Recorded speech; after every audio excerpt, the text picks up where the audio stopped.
Perfect. So welcome to WSBU 88.3 The Buzz. My name is Owen Murphy, and this is Connor Amendola. And today we're with George Clanton, the one and only, currently on a road trip, currently touring, right? Currently touring. Yeah, that's correct. I'm currently on tour right now, playing That shows is every night. every night. That is Jeez. intense. For how long? How long is this going to last, you think? It's a month long, the Okay. entirety of April. It I guess technically it's not every night. Every seventh night we have a night off. Nice. You have the 1 day of rest. So how many shows have you done so far, and how many do you have coming up?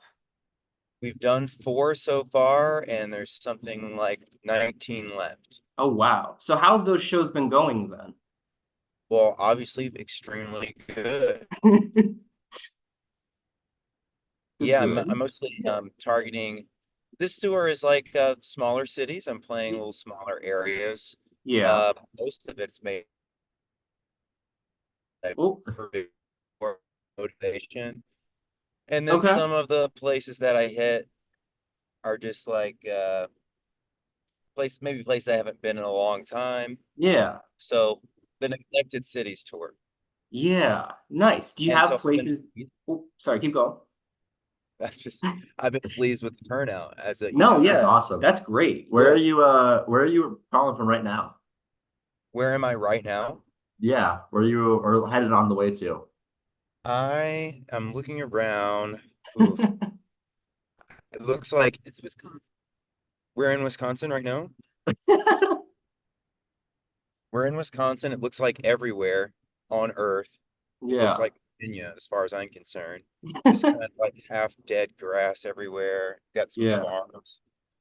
Um, Maybe they'll make some food on these farms. We're on the way to Milwaukee. Nice. Okay. Nice. So yeah, like a decently sized place. Yeah. Are some of these places that you've been before and are like excited to come back to, or is it mostly new ground for you? Well, like I said, it's kind of a mixed split. Some of them are cities that I haven't been to in a long time. Some of them are cities that I've never been to, Yeah. namely uh Milwaukee I've never been to. Tomorrow's Indianapolis I've never been to. Yeah, Last yeah, night was yeah. Iowa City I've never been to. The night before that was Jeez. Omaha, Nebraska I've never been to. Um, Nice. the night before that was another place, and I thought I had never been there. And I think that's what it said on the microphone. But then I found out that I had been there opening for TV Girl many Oh, years ago. cool. Oh, okay. Yeah, there's a bunch of big TV girl fans Yeah. on our board of directors. Our station manager just went to see them like a month or two ago. Yeah, our most recent station You've manager. got a Yeah. 13-year-old station manager? No, but Thank I you don't for know. that. Sometimes, He's a big alt fan. yeah, He's he a big acts alt like fan. it. He fits the vibe. He would I'm a look at huge him. TV Girl fan. I liked him before the 13-year-olds found were even born. That's a good feeling to be on that first wave then. Yeah. But so obviously you're touring. Um, but last summer you released an album. It's called Urapay for the people listening that don't already know that. But are these mostly songs off of that album, or is this a mix of the things that you play? Is this stuff that are you mixing in stuff from when you were doing Mirror Kisses or from East Esprit, like stuff like that? Or is it mostly just what's the set list looking I think I'd be crucified if I only played the new album. Well, I thought that I would, but it actually seems like the new songs surprisingly get like the biggest reaction. Really? So I like that. It's like maybe it's just because like I have a theory. I have a Yeah. theory the younger people react the most, and like the Yeah. younger people are just maybe just now discovering me from that album because when my previous album came out, they would have Yeah. been too young to be cool. So now this is like their moment to discover it. And then maybe Yeah. the people, the fifth and sixth rows, or maybe they're more passionate about the Yeah. old stuff, but you can't get them to like do anything except hold their beer like this the whole night. Yeah, exactly. They don't get into it as much. Yeah. But Right. And kind which of I understand. That's my vibe too, kind of. yeah, that's fair. So Kind of going off of that. What was the like it's an album. That's kind of a big deal. And it's been a decent amount of time between Slide and between Urapay coming out. So like, has your recording process changed? What was it like going in and making a new album after, so many years? Yeah, well, it's become more grueling. Um, it's not that I um did something else and then came back and then tried to make an album 5 years Yeah, later. I've been yeah, working on it consistently for five yeah, years Yeah. yeah, and going through a lot of self-doubt and lots of ups and downs and changing of the song, changing of like the projects that I'm going to work on and what it needs to sound like. It just kind of like a grueling, miserable process. Yeah. And I think that sometimes it's great and sometimes a lot of the times it's miserable. And I yeah, think the misery comes from being one person yeah, and two, now having like an iconic album to live up to. yeah. Yeah. Time to reflect on this. These are easy answers for me. Oh yeah, And three, I don't feel like I feel like I'm already like as good as I can get. Like I'm not going to get any better. Like when you're yeah, young, Yeah. you can like get better at making music because you suck, and then like you can, like get more and more better. I don't yeah. think like I'm going to get any better. I'll Okay. probably just get worse like over time. That's what most people do as they get older, like Yeah. less like sometimes, a little heartbreak can like churn out 3 or 4 songs like really quick. Yeah. Yeah. But, if you're not being like, under like emotional duress, Yeah. and nobody wants to hear an album about like, you know, going on tour and like, eating sandwiches too much. Yeah. Like that's so like I have to like really hunt for things that I want to make songs about. And Yeah. often like existential stuff. Those ideas are few and far between and kind of hard to put into a song anyways. So it Yeah. took me quite a long time to make the album. The only song that was really easy to make was Punching Down, which kind of Yeah. came together in like a day. And that's really just about this dick that like talks shit on me on the internet, and I'm a really like sensitive loser type person, and I Yeah. take it really personally. And then I ran into them, and they were like, George, like I love your music, you're my idol. Like, will you sign this thing? And then I was just like, told him that I knew it is fake, Instagram profile. I knew who he Yeah. was, and then Yeah. I wrote a song about that. That is, I was gonna Song ask that about because I remember I was listening, I mean, I listened to the album like after it dropped and going through it for the first time, I'd heard the singles, I'd heard I'd Been Young, and like you're saying before, that sort of realization that like, you are getting older and what you're doing, like trying to live up to that, or at least realizing that that is, a legacy Yeah. that you've left behind. But then you get to Punching Down, which was that's one that I've played on my show an awful lot. That's one of my absolute favorites off of the album.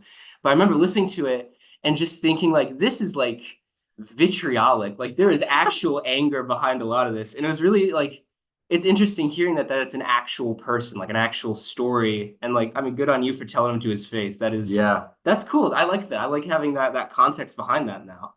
But there's always a yeah. song for the haters on every album. Oh Uh, yeah. Yeah. yeah, on Slide, it's Tie Me Down is about the haters Okay. who were like, telling me like what type of song I needed to write. Oh yeah. I can see Um, that. and then on 100% Electronica, it was um, Wonder Gently is the song for the haters, which is kind of about the Okay. same thing. Like Yeah. someone telling me that my song was made wrong, and it's like, well, who's listening Yeah. to your shit? Yeah, You're exactly. I've checked I've clicked your SoundCloud comment and looked at your profile. You're not doing better. Yeah. Was there one like that then off of the Nick Hexum collab? Was there one on there that you snuck in? that doesn't count. I mean, Nick wrote all the lyrics on that, so he took Okay. the lead on kind of the song. I Um, was, yeah. yeah. I was gonna ask about that because that one is kind of a like if you're going through But the he did write one. discography. King for a Day is actually, I think, a diss song. So like, yeah, he did. That's cool. I There's was like, always one. I was gonna You always add, need yeah, one. kind of going off of that. It is interesting looking through your discography, and you have your albums, and there's just this song with or this album with Nick Hexum for. I mean, if people listening who don't know who that is, the one of the guys from 311, one of the singers, one of the guitarists, and like that's just such an odd mixture of people. I think from an outside view, like how did that come about? What happened there? Well, yeah, I mean, to me, it seems like it goes together, like peanut butter and chocolate. But then I think that the critical consensus is that maybe it doesn't. But I like it, and I Yeah. think that there's like a certain people who really like it. Oh It's just yeah. rare that someone sort of likes 311 and likes George Clanton, and I'm one of Yeah. those people. Yeah. I think it's absolutely fabulous, and I love it. I think that the album's uh, extremely overlooked. Yeah. Um, but it came about because I was performing, like I was perf basically it came about because let's see, it's like S.A. Martinez, the other singer in 311, the one Mm. who like does the rap and down. Yeah, the bald Uh, guy. his nephew really liked my music, and then sort of showed it to him, and then Okay. it sort of spread throughout 311. It was actually the 200%, the Esprit 200% Electronica album I found out was what they were actually listening to. Really? Yeah, because they like to smoke weed, I think, and Yeah. they like psychedelic things. Like 311, you just like they're just sitting around 311, I imagine. They're just sitting around and they're like, yo, do you ever just think about how the Earth is a spaceship? And then they're like, yeah, they write a song about that. So like they're on a psychedelic frequency that most Oh people yeah. can't acclimate to anyways. Yeah. So they were listening to I think that's my most psychedelic album. Yeah. And they were listening to that and reached out because while they were the nephew was doing a deep dive and found this video where they asked me like what my first concert was, and I said it was 311. I love Yeah. 311. 311 is just like great music to chill with your boys to, is what I Yeah. said sonically. And from that, from then on, it was just the rest is history. Nick Hexum, or they invited me to come to a show, and then I got to Yeah. meet him. And Nick said, "Hey, if you want to make music, if you want to make a song together, let's do it." And we did. And I think that he really liked the turnout, so we did a whole album.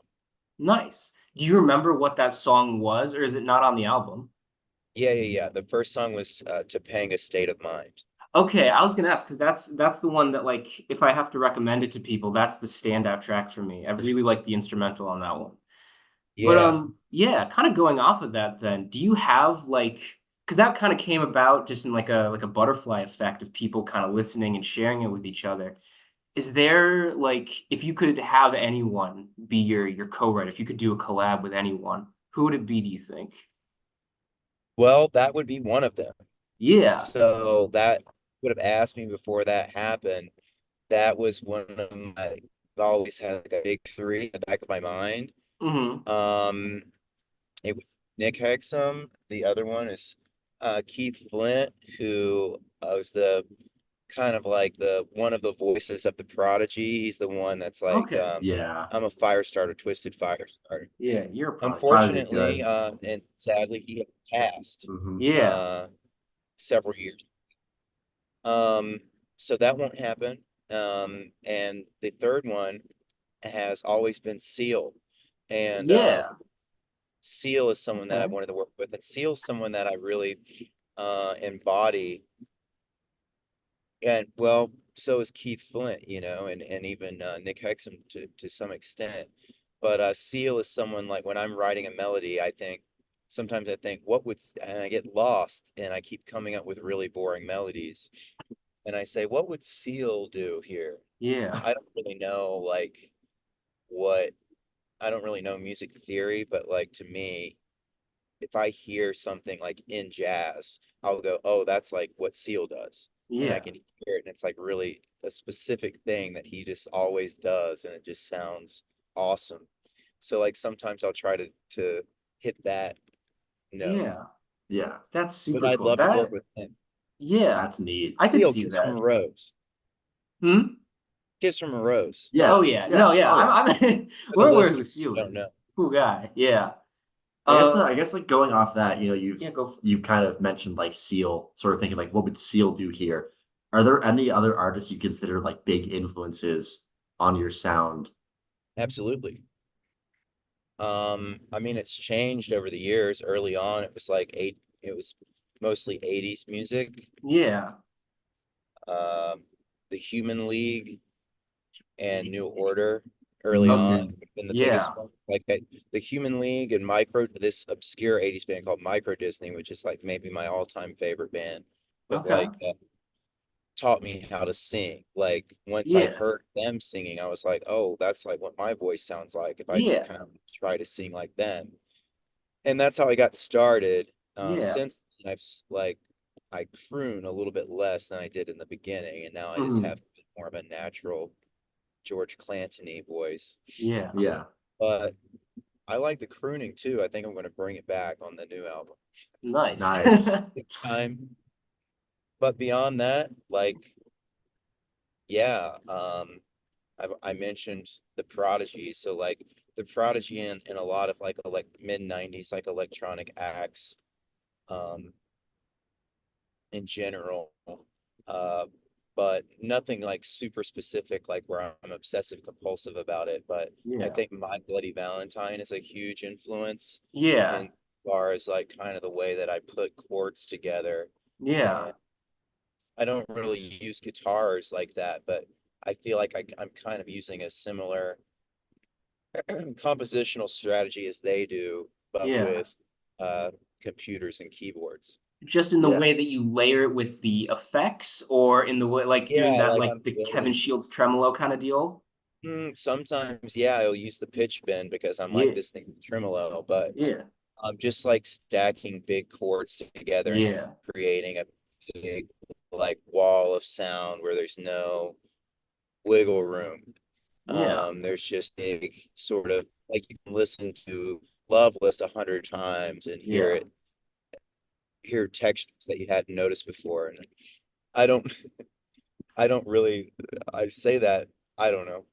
I Yeah. can really get on a tangent with that, but it'll be really boring and stupid. No, that's cool though, because I mean, listening to it for the first time, especially on slide, there are certain songs that you hear, and just like the intro, the chord stacks, and I'm blanking out now. I'm embarrassed. Which ones Live I can't loose. think, but like Make It Forever, You Lost Me There, especially the intro to You Lost Me There, just like very much has that overwhelming's the wrong word, I think, but like it's a thick, very powerful sound, and then with like the drop and stuff with the drums, the bass, it feels very much like you said, very wall of sound. I could definitely see that, but that's cool. It's like one of those things. It's nice, like hearing like this recontextualization because like Vaporwave, which where you got like you start like with Esprit, and I guess before that Mirror Kisses, it's kind of a new genre to well, we're recontextualizing the old, elevator music, that kind of sound. And it's interesting hearing like these little bits and stuff like the singing, how the voice comes in, the stacking, the using of these chords, and translating that and like remapping and recontextualizing that into this, somewhat new style is a cool, I don't know, it's really cool to hear that and like see how that comes together. But kind of going off of that, do you have like a backlog of songs that you want to put on a future album or just keep working on? Because like in the on your Bandcamp with the fan club, like I've listened to the unreleased tracks. There's stuff like that. Listen to the demos and stuff, and there's a lot of stuff that you can hear and you can kind of see where it came in. on Urapaya, and you can kind of hear like some of the slide demos and outtakes and stuff, and you can hear there's Right. something there, and sometimes they get cut. But like, how what goes into cutting that, and do you think those things can come back on future projects? What are you thinking there? Absolutely. Yeah, I've got one song on the fan club that like I've been toying with the idea of like what is the new sound, and you know, if I end up do sort of like because I am kind of developing, you know, rekindling my love for 80s music through like Yeah, my in my in my first pass of like a 5-year obsession with 80s music, I sort of dismissed Flock of Seagulls because they were kind of mainstream. yeah, They interesting to me. I was interested in hearing stuff that I had never heard before, but everybody knows their song "I Ran." You know, "I Ran So Far yeah, Away."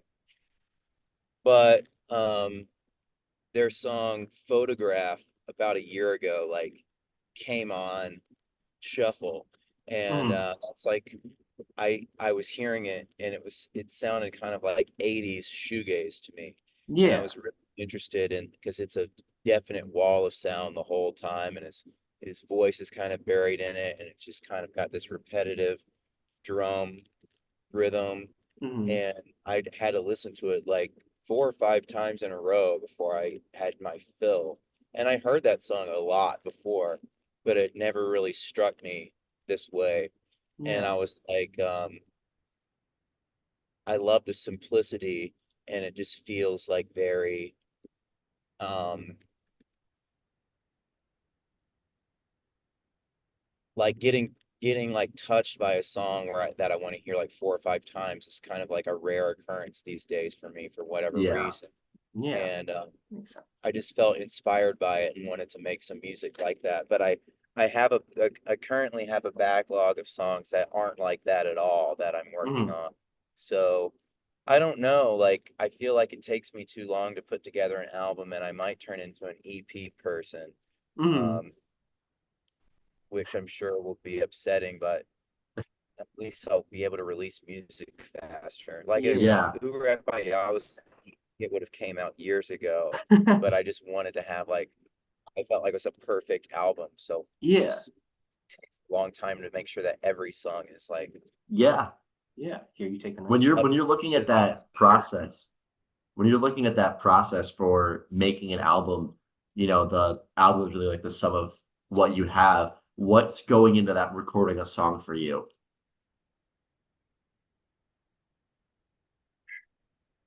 Can you rephrase that or just say it again? Yeah. Like when you're recording an album and you're looking at the individual songs, like do some songs just sort of come together very sporadically? Do others take a month, maybe 2 months longer? What's that recording process like? Yeah, so they often take years. So like the song Urapaya, the title song, I worked on that at least once a week for 4 years. Oh, Um, wow. Yeah. and it mostly like there's um 4 different verses to that song. There's 3 different choruses, you know, that I Mm, wrote and then got rid of, changed the structure around a whole lot. And why does one do that? I think that that's really, I mean, I don't think that it's a good idea. I just have like some sort of mental problem, like where I get caught up in these songs, and like instead of just like wanting to just like finish it and see it out and just let it take its own path and like yeah.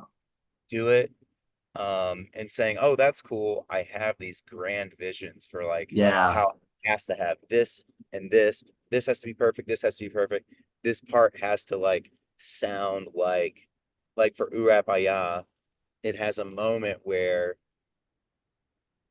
there's just this deluge of you're just getting pummeled with sound. And that Yeah. was, and because there's certainly like a limit to my talent, like it's very limited. So it takes a long time for me to sort of be able to pull that off in the way that Yeah. I Yeah. like. So I have a I think I have a high standard for what I want to produce, and kind of a low talent for being able to do it. And like, or like maybe talent's not the right word, but just like a lack of like clarity and experience and studio knowledge on like how to articulate some of these ideas that Yeah. I'm not necessarily don't have something that like I'm copying that I want to. Yeah. If Mhm. I was trying to emulate something, it would be a little bit easier, but I'm kind of trying to create something that's reminiscent of something that I really like, Yeah. but Yeah. totally different. And it's just like really hard to kind of Oh yeah. stumble on that. So if I feel like it sounds too much like something else that I've heard before, Mhm. then I have to keep tweaking it, but I like it. So I don't want to tweak it too much. And it just takes like years. And Yeah. I think that that's like something, maybe if I like would just spend a little bit more time with like, if there was like a music therapist or something, then I could make so much more music and Yeah. my life would be better. But all's well that ends well. Yeah. Yeah. Kind of going off of that. So, I mean, I mentioned it before, but for people that don't know, a lot of your early stuff, what a lot of people sort of knew you as before you started making music under your own name was when you were making Vaporwave under Esprit. Um, and a lot of that, I mean, obviously, sort of a core part of that genre, sort of very indicative of it, is sampling. There's a lot of taking and reworking and changing. And I want to know how much of that sort of ethos of sampling and retooling and tweaking, how much of that has sort of stuck with you in your current workflow? How much of it is you, finding, oh, I really like this drum loop, I really like this drum fill, or I really like this kind of phrasing of this thing? And how much of it is that versus how much of it is you going into like FL Studio or whatever, picking up the guitar and writing a melody and being like, okay, I think I can work this into something. Very little. There's there's virtually no sampling on um any of the George Clanton Really? albums Yeah. and or even 200% electronica. 200% electronica is interesting because I was sort of sampling myself and then Yeah. manipulating those samples and I was experimenting with sampling. Um, there are drum samples Hmm. on on the album, but they're not um they're kind of like period specific like building blocks that were really sort of mainstream in the early and mid 90s where you would just buy these CDs and they would Yeah. be really expensive like maybe $200 because Yeah. you're buying the rights to use the samples as well, Hmm. not just the CD. Yeah. Don't listen to them. It's just the CD of 4 second Oh, drum loops, and maybe there's mhm. like 90 drum loops on. And so I like these things are sort of lost to time, and the people who have like a knowledge of them aren't sharing that information. It's kind of Yeah. pre-internet, so that information Yeah. is out there, but it's like you have to dig and know what you're looking for. So I collect old drum loops like that, and those are my samples, but Yeah. the pretty much 100% of everything else is just something that I've made through some sort of manipulation. Now, I think that sometimes it sounds like a sample because I'm slowing it down Mm. and stuff like that, and that can be interesting, like uh, bit crushing effects, and it Yeah. sounds like sample. And everybody likes that sound, like a dirty sound. So, Yeah. Yeah. I've always wondered that I because guess I that, mean it's interesting. I mean, I don't yeah. I'm sure you've tried it before, but like searching your name up to see like what you like what how people think you make things. It's funny, people will like try to hunt down these drum samples and stuff. And it's interesting it's interesting to hear that then from your perspective. Yeah, like on Who Sampled, all this stuff, pretty much everything on Who Sampled is wrong.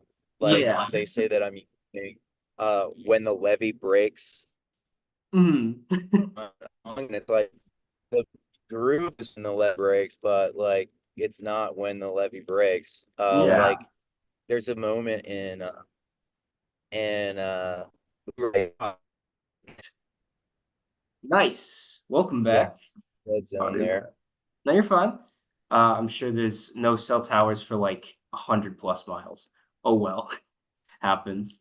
But yeah, I mean, thankfully, we really only have one other big question left Yeah. that we're gonna ask, and this one, fairly simple. But who are you listening to right now? Who like on your like Spotify, Apple Music, whatever you use?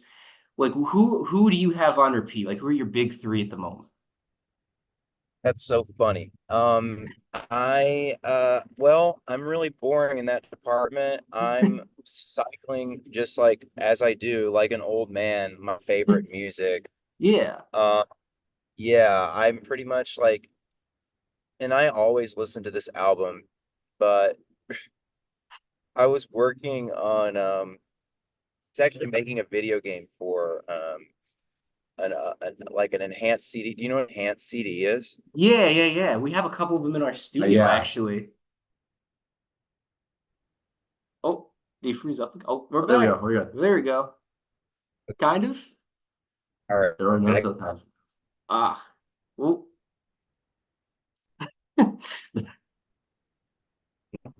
There we go. Oh, we're getting like one frame a second. Oh well. How's the audio? Now it's coming We're through. back. We're good. We're good. For now.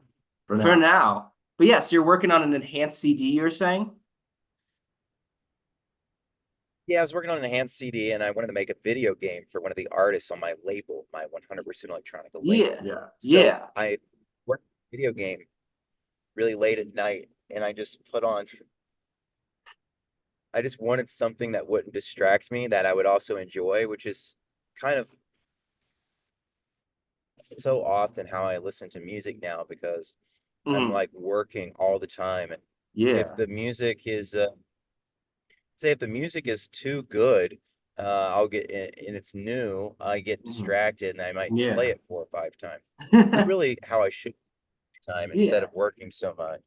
But then if I've heard something a million times, like I can listen to it and sort of enjoy its vibe and not be distracted by it Yeah. because I'm so familiar with it.